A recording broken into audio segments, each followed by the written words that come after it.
Hey, what's going on, guys? What's going on? I hope you guys are having a wonderful day. I'm going to say welcome to drboycetv.com, the home for intelligent Black people. Today, I'm going to talk about reparations. There is a professor by the name of William Darity, who's at Duke University, and apparently Darity got a chance to go on Dr. Phil, and he basically told Dr. Phil the truth about reparations and the fact that Black people are owed $14 trillion. So I got to break this down. I got to dive into this because I think this is such an important conversation. So get comfortable, buckle up, seatbelt. We're going to get started on drboycetv.com right now.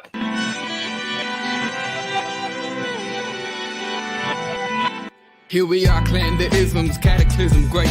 Our people out here struggling, trying to make it in this state. Everybody out here doing it, but we the ones too late. Now family, we the ones who gotta delegate. Get that money in the power, never be fake. Stick to cosign for 3. What did he say? Create jobs, support our own. Educate the same and buy back your home. Got 3 degrees, triple 10. 3 PhDs, now we on the CNN. DBTV, let's talk about negligence. Ignorance is bliss, but we can turn it to intelligence. Believe none of what you hear, half of what you see. Let's break it down here on Dr. Boyce TV. Here we are. Welcome to drboycetv.com, the home for intelligent Black people. My name is Dr. Boyce Watkins. I want to say hello to everybody. I hope you guys can hear me okay. Give me a yes in the chat if you can hear me all right, and also shout out the city that you're from. That way I know where you all are coming in from. And if I see your city, I'm going to shout you back. So anyway, so today I wanted to talk about something that I saw that I thought was really worth discussing. There was a professor by the name of William Darity, and I've known about Darity for a while. He's at Duke University. He's good at what he does. He's an economist, and I like the guy. And he went on Dr. Phil and had what I consider to be one of the most important conversations that can happen in the Black community right now. He went on and he talked about reparations. And he not only went on and talked about reparations, but he actually told the truth. And I really think that I'm going to start off by just saying I applaud what he did. I think it's great. I think that this is moving the needle forward because remember, we went from a few years ago where reparations conversations were very marginalized, where they weren't really being heard. You have a lot of fake Black leadership that claim to have the power and control of the Black community, but really they're just sort of talking heads that are hired by white people to spew the talking points of the Democratic Party. Well, one of the things that has been getting on their nerves, one of the things that's been driving them crazy, is that they can't control us anymore. They can't tell us what to do anymore. They can't act like we don't exist anymore. And one of the things that you guys have been talking about for many years, that Dr. Claude Anderson has been talking about for 30 years. 30 years he's been talking about this, writing about this in books like Powernomics. He wrote about it in books like Black Labor, White Wealth. He wrote about it in books like The Black History Reader. He wrote about it in books like Dirty Little Secrets. All this is at powernomics.com. And he talked about reparations. And the reparations debate is one of the more frustrating debates that is occurring politically because it's kind of a no duh. In fact, I would ask you guys right now, if somebody stole your parents' money and you were born without an inheritance because somebody stole your parents' money, give me a yes or no. Do you think that you have a claim to those resources that were stolen from your family? Give me a yes in the chat if you agree that when something is stolen from you, it should be returned. How many of you agree or disagree? If you disagree, that's okay. You can disagree. I'd be curious to know what you think because I can tell you that this conversation on reparations is a frustrating conversation because it is such a dumb conversation on a certain level. It's dumb in the fact that you have many people who claim to be your allies. You have many people who claim to be your friends, people who claim to represent your interests politically, who won't even have this conversation. So the reason I took the time, and some of y'all probably wonder why I'm live. If you're listening to this live, you're looking at the clock. The clock says that it's after midnight. I don't give a damn. You know, Black power never sleeps. Black intelligence doesn't need to rest. The mission never stops. Right. So I'm going to get my sleep. I get plenty of sleep. I take 1, sometimes 2 naps a day. So don't worry. I know some of y'all wondering, like, do you ever sleep? Yeah, I sleep a lot. I probably sleep more than almost everybody in here because sleep helps your brain. But when it's time to have the conversation, you got to have the damn conversation. When it's time to make a move, you got to make the move. When it's time to go, you can't operate within somebody's box. You got to make things happen. So I said, you know what? I saw what this brother was doing. I saw what Sandy Darity did on the Dr. Phil show. I did not watch the show, but I read an article about it. I'm gonna pull this article up in a second. And I said, I need to talk to people about this right now. Everybody else who's sleeping, that's okay. You can catch it in the morning. By the way, this podcast is also on Spotify. If you look up the Dr. Boyce Breakdown on Spotify, you're going to hear me on there. It's sometimes 2-3 times a day, because these are conversations that need to occur. These are things where you got to keep pushing the needle forward. I'll give you another example. The NCAA conversation, 30 years ago, really now, I guess almost 30 years ago, in 1995, I was writing articles on the University of Kentucky campus explaining why it makes no sense that college athletes are not paid. I was writing articles on that campus that were pissing people off, and I said, it makes no sense to me why you don't understand the racial theft that is occurring when I'm at the University of Kentucky, where all your professors are white, all your administrators are white, all the financial benefactors, the beneficiaries of sports are white, but the athletes who are making the money are black. And so, I pissed them off. I scared the hell out of them because I was smarter than they were. I was working on my PhD in finance at the time. Also, I was a black man and I was an educator. I was teaching on that campus. And I could tell them specific stories about how you weren't just stealing the money from these families, but you're stealing their educational experience. They can't be students because they're so busy being professional athletes, but not being paid like professionals. Well, let me tell you, and this relates to the reparations conversation because it's all connected. It's all connected. This is all about wealth. You all know this is what I do. And the thing about the wealth conversation you must understand is that you are part of a massive cosmic economic murder mystery. You are part of a big mystery, a big Sherlock Holmes type situation in the Black community, because the money's gone and you're trying to figure out who took it. Where did it go? You're trying to figure out why after 50, 60 years after the civil rights movement, why your wealth is still going down. If your wealth is going down 50, 60 years after the civil rights movement, you cannot call that movement a success. Let me say that again. If your wealth is going down 60 years after the civil rights movement, how in the hell can you call that a success? That is not a success. Maybe it's a success in some other way. I have no idea what criteria you're using, but when your kids are being educated, your families are worse off than ever. You got mobs of kids in Chicago going downtown, beating up white people and looting Walmarts and stuff, all kinds of chaos happening, and your wealth is going down. How in the hell do you define that as a win? That is the biggest game of political trickery I've ever seen in my life. So this NCAA conversation, I wasn't the first one to have it, but I said, I'm going to keep on going. I'm going to keep driving this sucker till the wheels fall off. Well, guess what? 25 years later, we actually have athletes being paid. So that's why you got to have the conversation, even if you think nobody's listening, even if you think the world ain't ready for it, even if you're ahead of your time. It's okay. Intelligent Black people, you're probably about 50 years ahead of your time. There are ideas that you will hear in this space, ideas you will share with each other that people will not understand or accept or acknowledge or listen to until the year 2080. But you got to have the conversation. Do you understand? Give me a yes if you get what I'm saying. All right, so let's keep going. So hit the thumbs up button. Please hit the thumbs up button. So this brother, Sandy Darity, goes on Dr. Phil. And again, I don't know Sandy, never met him, but I like him. He's a nice guy, and or he's a smart guy anyway. He does good work, and he basically was debating with these folks about reparations. And I'm actually pull up this article. I have this article that's on my computer. Give me 1 second. Hit the thumbs up while I do that. There is, okay. Let me see if I can do this right. All right, boys, don't mess it up. Don't hit the wrong buttons, boys. Let's see here. Okay, that ain't the right button. No, that ain't it. All right, let me see, because I had this article up. I promise you I did. I'm not making it up. All right, here we go. I'm gonna just grab the link and put it on Google Chrome because I want to read some of this to you. And I think it's important to talk about it because I want to express support for what he did. I really like it. I'm really happy that he was able to make this into more of a mainstream conversation because there are people that want to keep this conversation on the sidelines. Even Julianne Malveaux came on this platform. Julianne Malveaux, smart Black woman. She has a PhD in economics from MIT. So if you want to talk about economics for the Black community, Julianne Malveaux should be among the first people that you listen to. Well, Julianne Malveaux interviewed Barack Obama a few years ago. When she brought up the word reparations, Obama immediately ended the interview. She said that when he heard the word reparations, he said according to Julianne, he said that Obama was like, "What is this? Who agreed to this interview? The interview's over." right? And that told me that there's a mandate. I don't know who this guy is on this page. I wish I could get this ad off of here. All right, there we go. I think that Black Democrats, I think that Black leaders are not allowed to use the word reparations. I mean, seriously. I mean, to really show you what kind of slaves they are. I'm talking about these CNN paid Negroes and these these Democratic Party officials that are Black.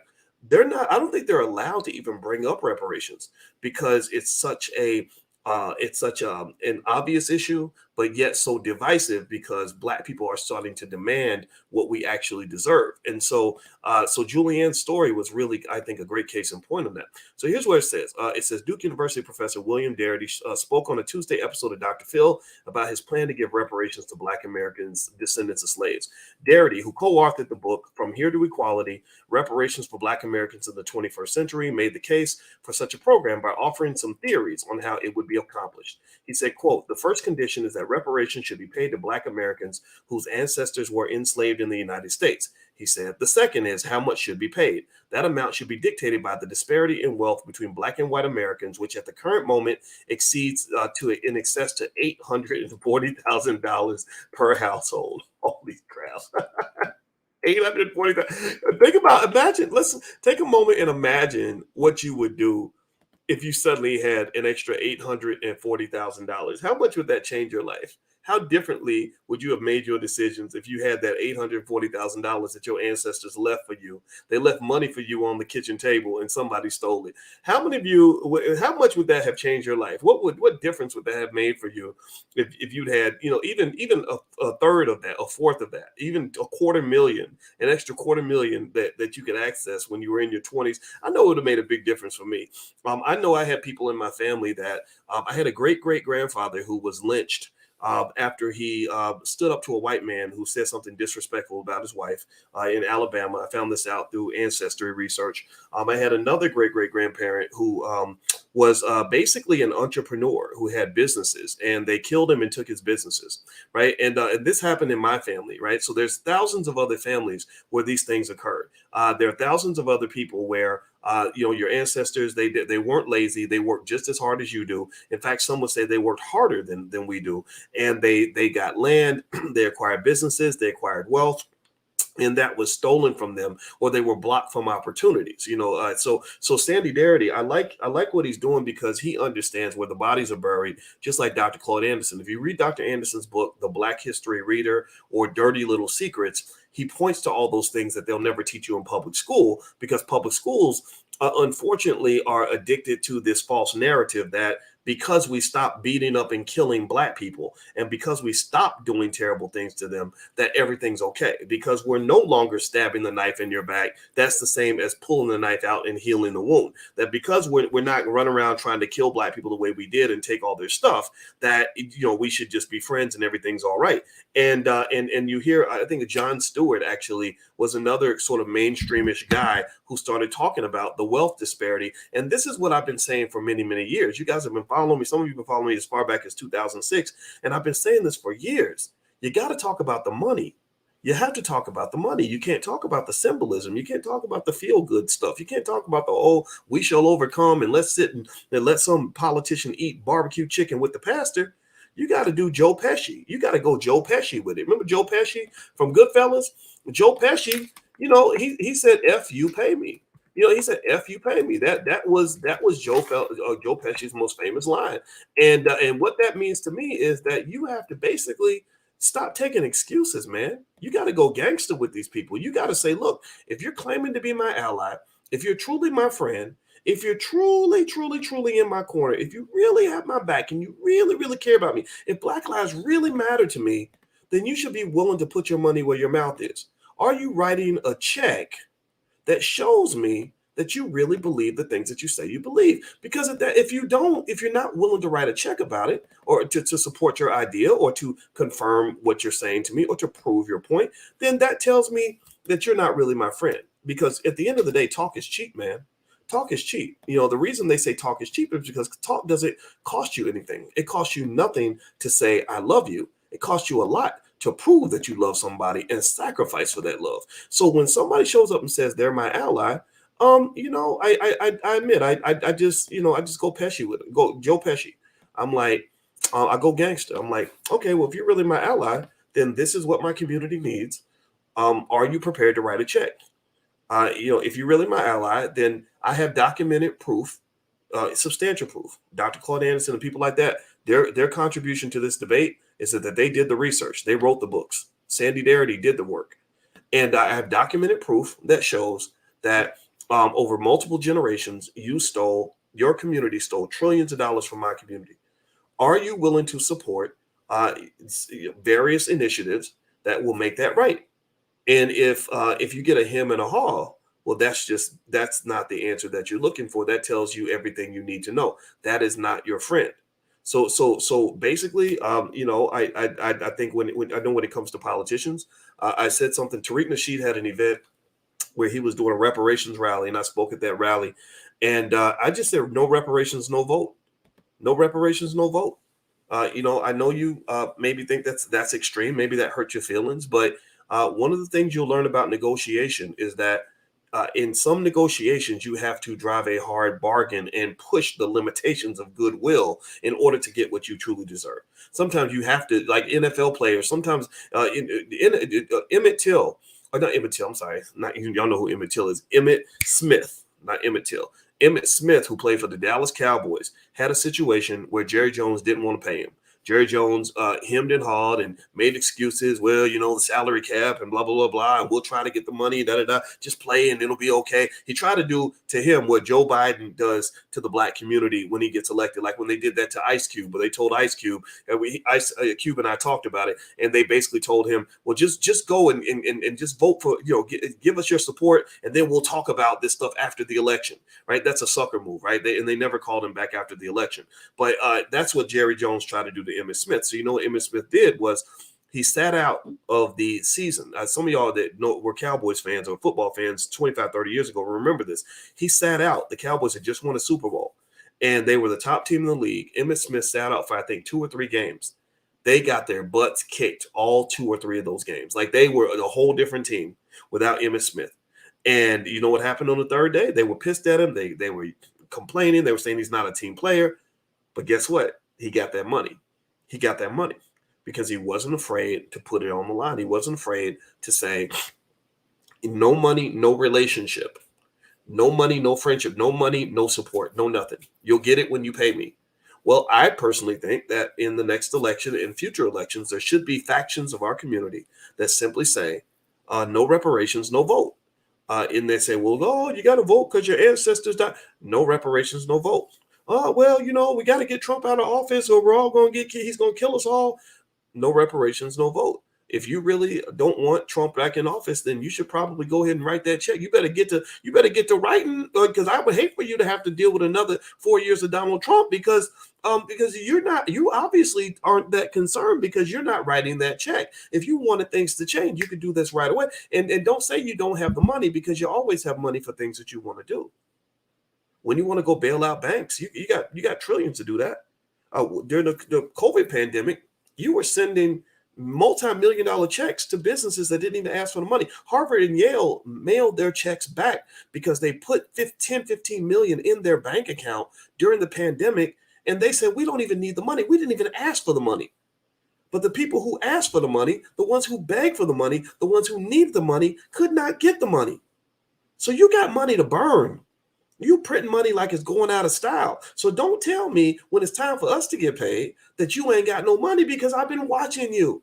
I've been watching how you've been making it rain at the club every single night. You've been throwing money out. You got Ukrainians coming over here by the boatload getting fat checks when they arrive. And you're going to tell me that you're going to put black people at the back of the bus? And you're supposed to be my ally. Well, you're not acting like an ally right now. You're really acting like an enemy. You're acting like an adversary. You're not acting like my friend. You're acting like my foe. You're not acting like a supporter. You're acting like a hater. And I don't really, I think we have to question this friendship, this relationship. Now, again, get mad at me because if you think I'm radical, but I don't think there's anything illogical about anything that I just said. When somebody's screwing you and you keep taking it, then you got to check your own mental health, because obviously your self-esteem needs a reevaluation. Now, I'm going to read a little bit more of this article. Do me a favor, hit the thumbs up button, thumbs up, share, subscribe. I'm going to be in Houston on the 21st and 22nd. I'm doing a 2-day Black Wealth Bootcamp. If you want to join us, just go to BoyceWatkins.com, my website. You can fly in. It's going to be amazing. Lots of great networking. Also, the All Black National Convention.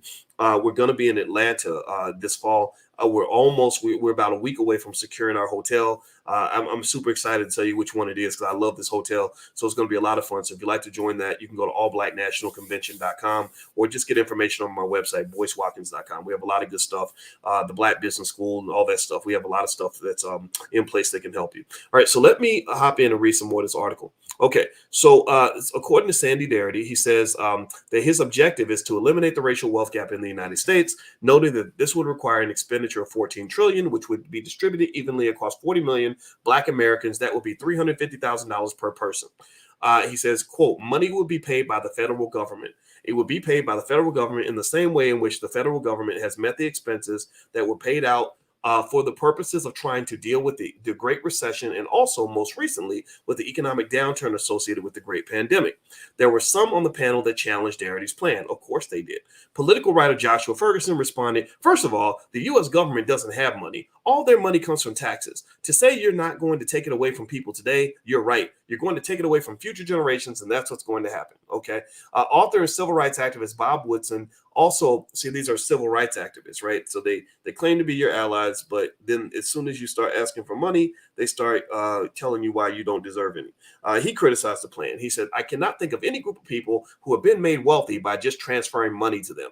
So he's basically kind of saying that if we give a bunch of money out to Black people, they're just probably going to waste it anyway because wealth is a mindset and they don't have the right mindset, et cetera, right? Now, first off, let's evaluate that comment for a minute because, you know, financial psychology, that's my thing. So I'm about to go Dr. Boyce on it real quick. So let's be honest right now. How many of y'all, give me a yes if you believe that there are some people in the community, if you gave them a check, a big check for $200,000, $300,000, $400,000, it would not be a stimulus plan for the Black community. It would be a stimulus plan for the Gucci store. Air Jordans would see a bump in a massive increase in sales. There would be a substantial rise in the amount of money being put in stripper thongs. You would see, like the rise in expenditures on color TVs, and there would suddenly be a Cadillac in every driveway or every other driveway, right? How many of y'all really just be honest, right? There's some people that they're going to get the money. It's going to make you cringe. They're going to just do some stuff where you're like, Lord Jesus, the slave culture is real. The slave mentality does exist. Give me a yes, and let's acknowledge that. Let's talk about that, right? Okay. So we know that's a problem. So we know that economic intelligence and financial literacy is at the utmost importance in this whole process. That us collectively doing what we can or what we need to do to get our people, as many of our people as possible, on the right frequency financially is critically important to making this thing succeed, right? We know these things. So here's where I'm going to step in and make this point. Now, what's interesting to me, though, is that when I read this article, and I'm going to give you just a preview of what was further down the article. I'm not going to keep reading it, but I'm going to tell you what Dr. Phil did. Dr. Phil kind of came in with that same debate. He said, people aren't going to get wealthy if you just go give them a bunch of money. Those same people, a few months later, when you come back, they'll be broke again. And that is true. If you have a poverty mindset, chances are somebody gives you a bunch of money. You just will keep doing stuff that poor people do with their money, and you're going to be broke, right? I get that. But don't you find it interesting that that people show all this concern for Black people when it's time for them to pay up? They show all this concern like, well, we're really concerned that if we give you the money, you're going to blow it because we know Black people aren't that smart. Like, do you ever notice that? Like that weird paternalism, almost like they're your parents. Like I'm looking at them like, well, since when did you have all this concern about my economic or spiritual or psychological conditioning? At what point did you have all this concern for me? At what point did suddenly Black money matters to you now? Because it didn't matter to you when I told you that my business was drowning during the pandemic. It didn't matter to you when I told you that the whole hood was on fire and that kids are being killed and the daddies are being shipped to prison to concentration camps like Jews during the Holocaust. It didn't matter to you when I told you about the fact that you got 55 public schools in the city of Chicago where there's not one single child who can read or do math at grade level. That didn't matter to you. There was no concern there. There's no concern. But suddenly, when I show up and I do a Joe Pesci on you and I say, F you pay me, suddenly it's like, well, we got to make sure black people don't just waste the money because, well, you know what? That's when I just go Pesci again. It's like, what I do with my money is none of your damn business. What I do with my money, that's my business. That's our business. Our financial literacy, our economic intelligence, we got that. We have experts in the community that can teach those who want to learn how to manage money.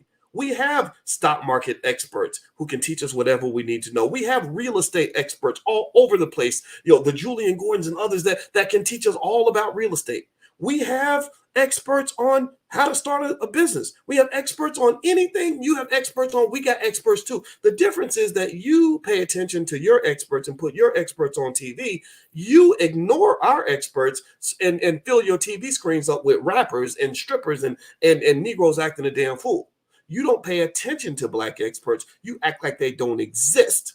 Intelligent black people don't exist. So you fill the screens up with ignorance, and then everybody thinks, well, that's how those people behave. That's how those people act.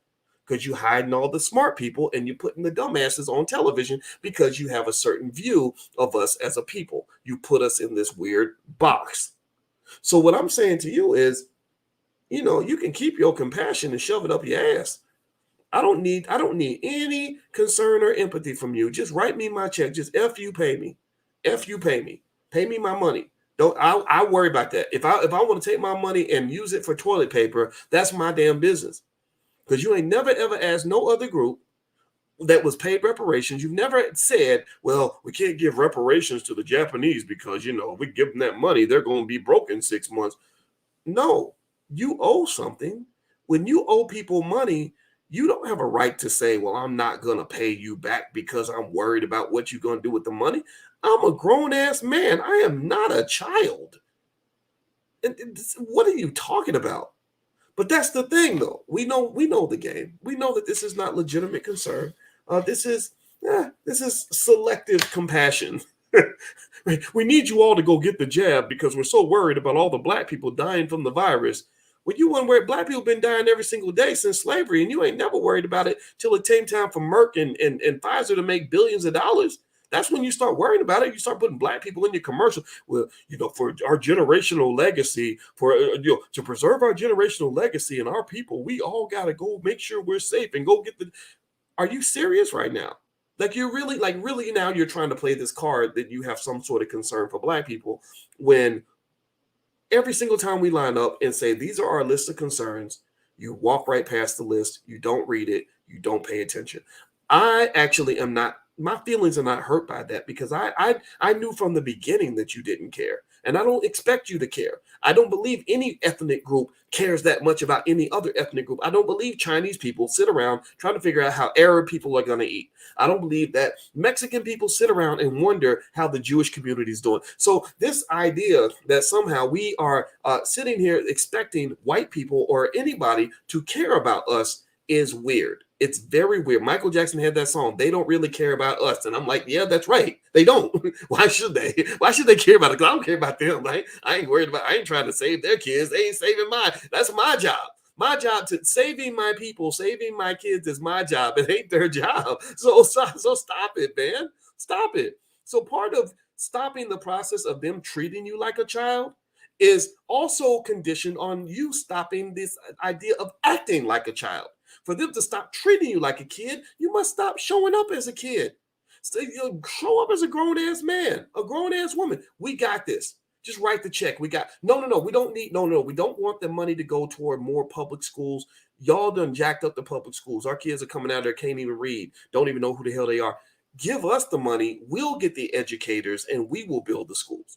No, we don't want to. No, we don't want more jobs. Stop it, Al Sharpton. Stop campaign. Stop marching for jobs. No, we don't want jobs. We want businesses. We got business owners. Give them a few $1 billion and watch what they build. Watch what black people, intelligent black people, I'm talking about intelligent black people who want what's best for the community. Watch what they build if you write them $1 billion check. Watch what Dr. Boyce Watkins can create if he's got $1 billion in the bank to go build. Watch what the black business school becomes when I've got $1 billion endowment. Come on now, seriously. Or watch what happens when we get a bunch of land. When you give us 10,000, 100,000, 300,000 acres of land, watch what we create on that land when we pull together all the black people with all the skill in the world, all the plumbers and mechanics and carpenters and everybody else who's got a skill, and we all build together. We're not just gonna build something adequate. We're going to build something better than anything you've ever seen in your life. Because yes, we know that we've got some people that are a little bit behind. We've got some people that are a little bit lost. We've got some people who are a little bit codependent on the system. But let me tell you this, the secret weapon that we have is that intelligent black people are the baddest motherfuckers on the planet. Intelligent black people, if given the resources, can do anything that smart white people can do, except the difference is that we can do it better because we've always had to do more with less. Do you understand how I was able to reach 10 million people to train them on investing with literally no financial backing whatsoever? None. I got no backing. I built this with my bare hands, with the money from my paycheck. I took take a nickel and turn it into $1. I took $1 and turned it into $50. I took 1,000, turned it into $1 million. So we know how to do this. So you give us the resources, you give us what you owe us. You do right and write that damn check. At that point, I need you to step out of the conversation. I don't want a Goldman Sachs conversation. Goldman Sachs is funding $2 billion for black women-owned businesses, and I guarantee you they're gonna be all up in the Kool-Aid. They little Goldman Sachs penises are gonna be all up in the Kool-Aid like this, just stirring the Kool-Aid, constantly controlling what you can say, controlling what you can do, always telling you what kind of business you need to run, how you need to market, and what's appropriate and what's not, canceling people. That's what they do. So the only way I would take any money like that is if you do one thing. I need you to do one thing. I don't need I don't need your expertise. I don't need your moral support. I don't need you to tell me that Black Lives Matter. I don't need none of that. You know what I need you to do? I need you to shut the fuck up, write the check. Just like, okay, take your your index finger and your thumb and put it around the pen, and I need you to write the check and then give me the check, and I'm gonna make sure it clears, and then I need you to like step out. I need you to go away now. I need you to go over there. We're going to be building now. And this is what I need you to understand, because I think that as Black people, I think we have to really get past this idea that in order for us to do something extraordinary, we need somebody else's approval to do that. But I need you to stop believing that in order for us to be great, we need somebody else to recognize it and acknowledge it. Stop believing that you need that their consultation, their expertise, their guidance. You don't need that. You just need your money back. That's it. You need to be willing. And again, this is really a sacrifice for future generations.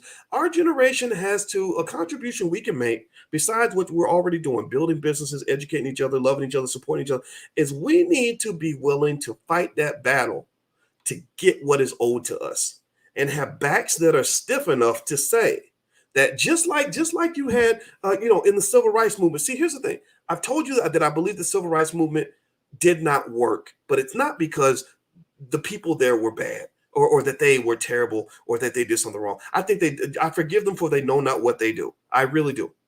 But here's the thing.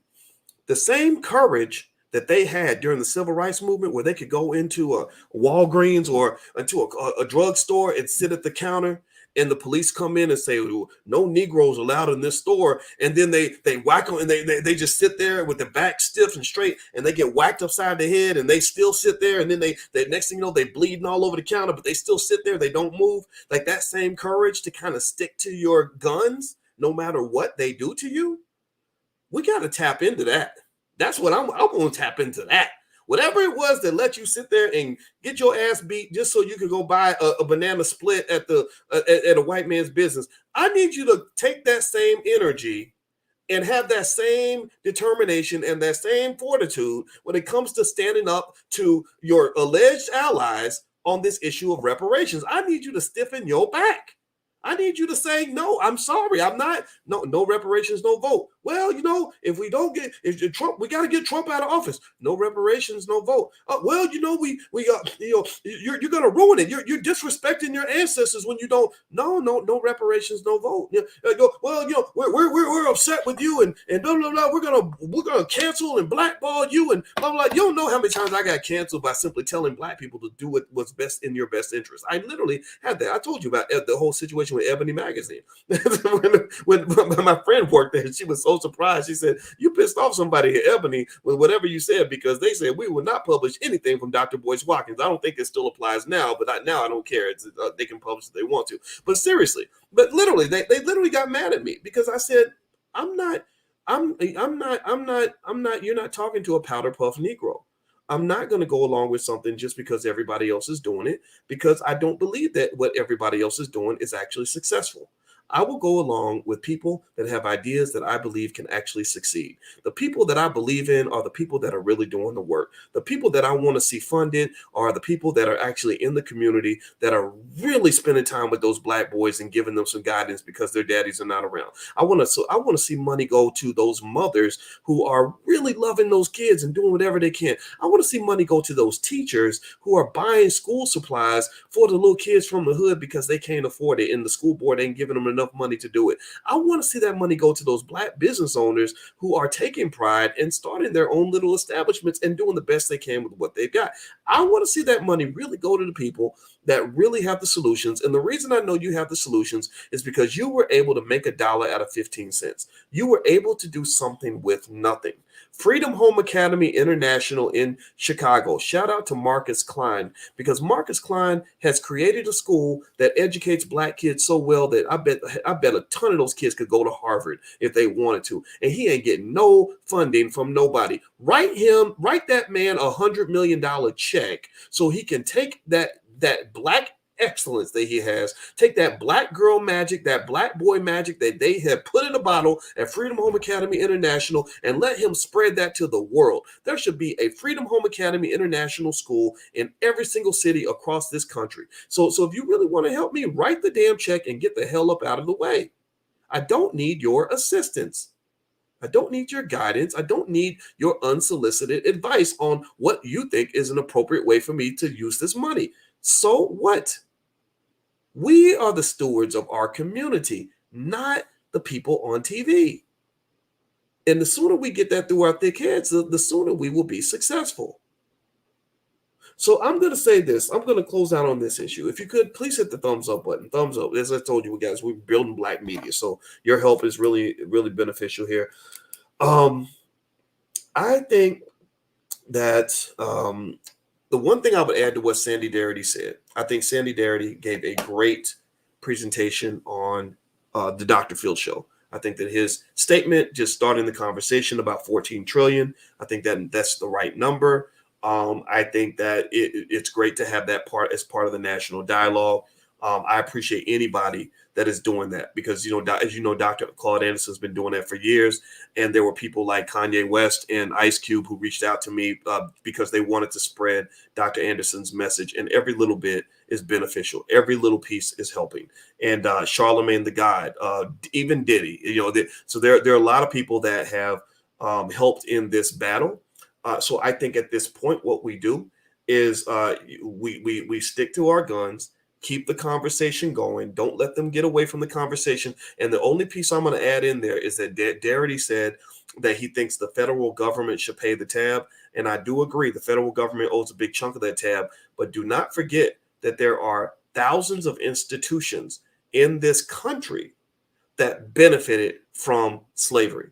There are thousands of institutions in this country that got wealthy off of money that was stolen from Black people. So the federal government doesn't have to pay the tab by itself.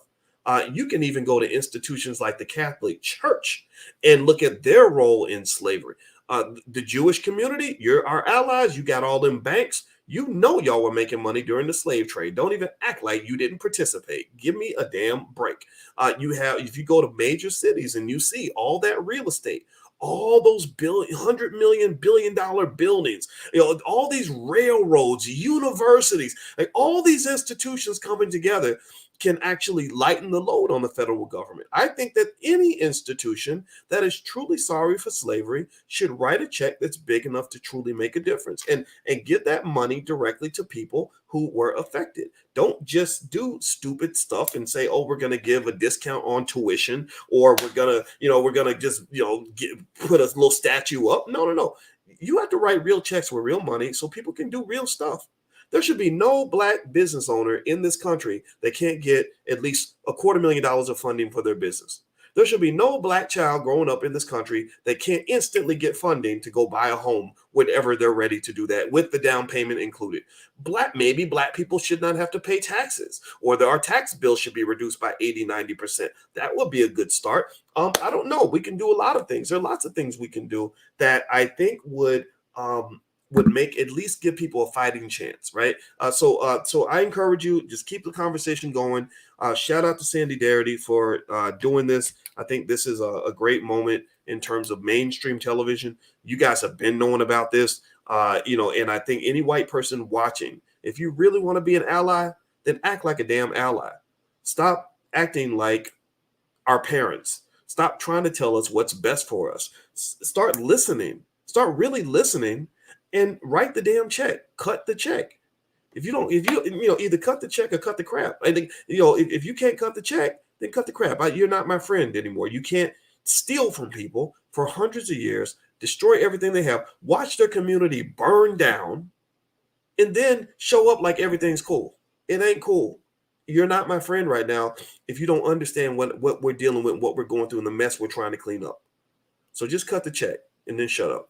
All right, I got to go, guys. Do me a favor. Please hit the thumbs up button. Thumbs up, share, subscribe. I do have a new book. I didn't mention it yet. It's a new book called The 10 Commandments of Black Economic Power. It is on Amazon.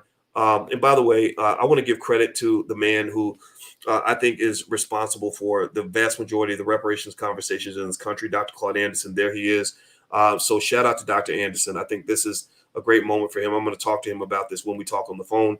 And my new book, The 10 Commandments of Black Economic Power, is available on Amazon. It's a bestseller now. So I want to say thank you so much for supporting it. If you get a copy, if you could leave a review, I'd appreciate it. The reviews are very, very good, and they're very, very helpful in us achieving the mission. Lastly, but last but not least, I'm going to be in Houston this weekend for a Black Wealth Boot Camp for 2 straight days. So if you'd like to join us in Houston, just go to BoyceWatkins.com and you can take a look. Also, we have financial flashcards and workbooks for kids. If you want to teach wealth to your children, the Black Business School, we've reached over 10 million people and taught them how to invest. And I'm very, very proud of this institution. So, and we even have the first ever Black financial therapy department, where we've actually partnered with the best Black therapists to deal with things like financial trauma, financial anxiety, financial insecurity, things like that, so that we can actually heal properly, so that when those reparations checks come in, we'll be ready to really do the right thing and really build the legacy we deserve, because we're the best. Can't nobody stop us. We're meant to be on top. We are the winners. Let's go win. So God bless you guys. Thank you so much for listening. I hope you have a wonderful day,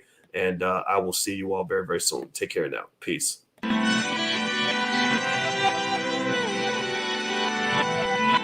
Here we are, clan the isms, cataclysm great. Our people out here struggling, trying to make it in this state. Everybody out here doing it, but we the ones who late. Now family, we the ones who gotta delegate. Get that money in the power, never be fake. Stick to cosign for 3. What did he say? Create jobs, support our own. Educate the same and buy back your home. Got 3 degrees, triple 10. 3 PhDs, now we on the CNN. DBTV, let's talk about negligence. Ignorance is bliss, but we can turn it to intelligence. Believe none of what you hear, half of what you see. Let's break it down here on Dr. Boyce TV. Here we are.